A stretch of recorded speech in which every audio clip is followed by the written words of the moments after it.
Yeah, so this past September, I went to Europe and got to see Paris, I got to see Rome, and on 9/11, I was in Barcelona, and I was walking downtown, and I wound up getting trapped in an enormous demonstration.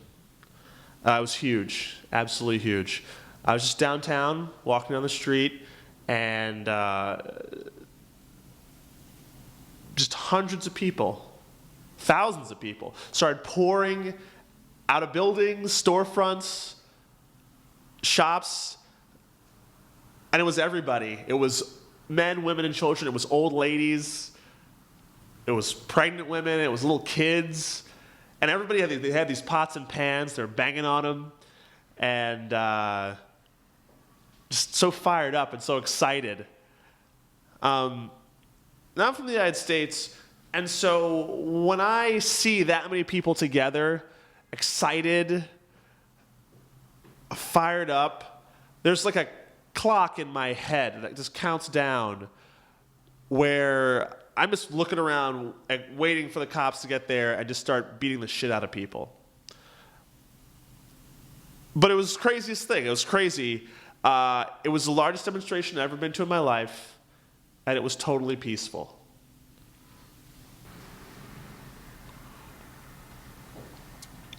So I later found out that it was 1.5 million people that took part in that demonstration, which is, if you can imagine the entire population of Manhattan pouring out of their offices and schools at noon, looting some pots and pans from Crate and Barrel, and having this enormous procession down Broadway to Bloomberg's office. It was that many people that were involved. And I found somebody who spoke English, and I asked him what was going on, and he tells me that they want to be a free country. So it turns out, news to me, apparently Barcelona really wants to get the fuck out of Spain. It's not that they're against the country of Spain, it's just that they don't want to be part of that system anymore.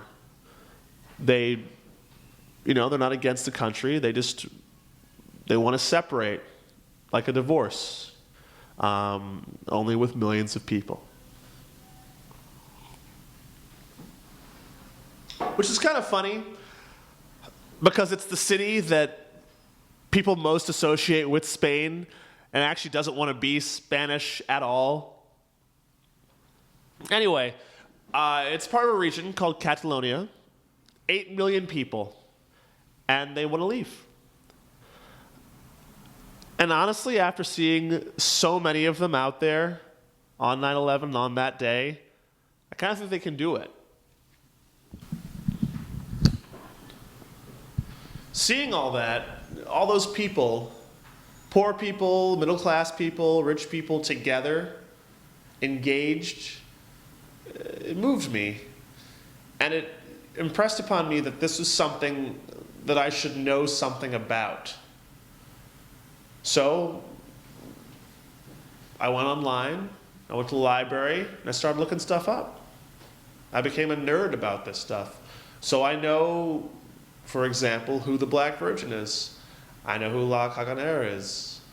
Mr. Fabra, Noy del Sucre. I know that Noam Chomsky is really into Barcelona because it went so hardcore anarchist in the 1930s.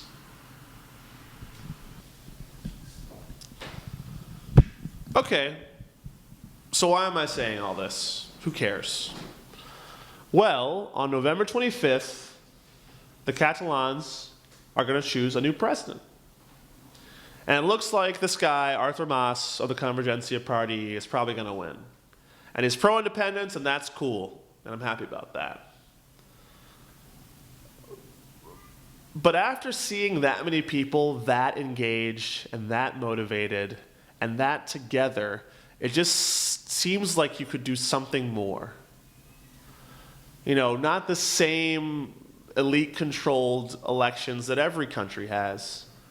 Not the same choice between bad and horrible.